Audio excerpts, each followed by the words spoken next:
Post پون. 10 April کو یہاں مذاکرات اور اس کو کیسے دیکھتے ہیں؟ اللہ کرے کامیاب ہو اور یہ جو سیز فائر 2 ویکس کے لیے ہیں یہ پرماننٹ ہو اور لانگ لاسٹنگ پیس ہو مڈل ایسٹ میں. مڈل ایسٹ میں پیس کا ہونا بڑا ضروری ہے اور مڈل ایسٹ میں کسی ملک کی سورنٹی جو ہے وہ وائلیٹ نہ ہو, یہ ہم سب کی خواہش. سر عمران خان کی ملاقات ہوئی ہے سلمان صاحب کی ملاقات ہوئی اور خان صاحب کا بھی پیغام مجھے آیا ہے. سر ان کی صحت کے حوالے سے بتائیے گا کچھ بات. میری تفصیل سے بات نہیں ہوئی لیکن امید ہے انشاءاللہ. اچھا یہ سارا کچھ کیسے ممکن ہوا سر جو آپ نے خاص طور پہ جلسہ منسوخ کرنے کے اعلان کیا؟ نہیں دیکھیں, ہم پولیٹیکل پارٹی ہیں, ہم پولیٹیکل پارٹی ہے اور ہم اپنی میٹنگ بلاتے ہیں اور ہماری پولیٹیکل کمیٹی, کور کمیٹی اور ہماری لیگل کمیٹی اور ہماری جو ایپیکس کمیٹی ہے, یہ سارے اس پرپز کے لیے کہ ہم بائی دا آورس چلتے ہیں. اچانک کچھ ہو جاتا ہے تو آپ ان سے اگنور نہیں کر سکتے. ہم سب کچھ کرتے ہیں. کل کی ہم نے حالات دیکھے, آج دیکھا رات کو جو سیز فائر ہوا ہے اور پھر آج جو اناؤنسمنٹ ہوا ہے کہ ایک انٹرنیشنل ایونٹ ہونے جا رہا ہے اور اس میں ہم سب کی خواہش ہے کہ یہ جو سیز فائر ہے یہ پرماننٹ ہو اور مڈل ایسٹ میں لانگ لاسٹنگ پیس ہو اور مڈل ایسٹ میں کچھ ایسا ایڈونچر فیوچر کے لیے نہ ہو اور سارے ممالک کی سورنٹی جو ہے وہ اس کی رسپیکٹ ہو اور وہ وائلیٹ نہ ہو.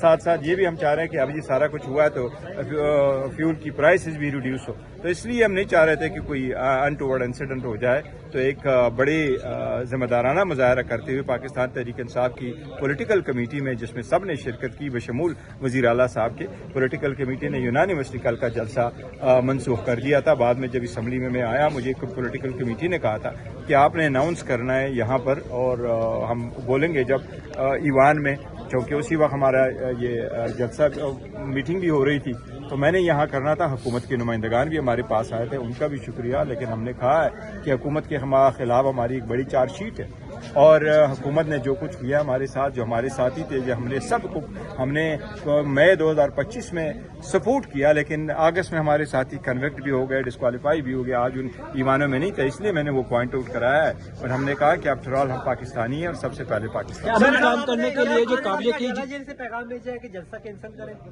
مجھے اڈیالہ جیل سے خان صاحب کا ڈائریکٹلی پیغام سلمان صفدر صاحب کے تھرو بھی آیا. آپ کو دیا گیا جلسہ کریں.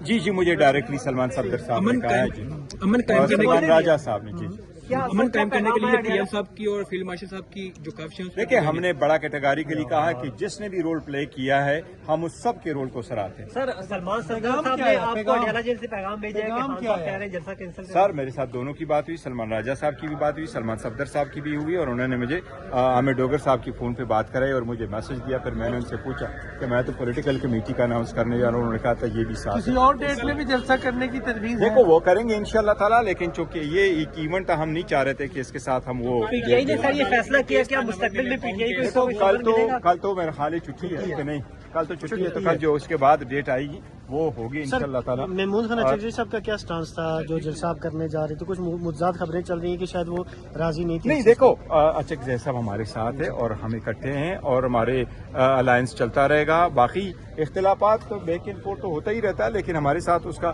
کوئی اختلاف نہیں ہے کسی پوائنٹ پہ. دوسری بات ہے کہ خان صاحب کے جو ہدایات میرے پاس آئے ان رائٹنگ وہ یہی ہے کہ جو اچکزئی صاحب آرڈر کریں گے وہی ہم نے امپلیمنٹ کرنا ہے. بہت شکریہ سر.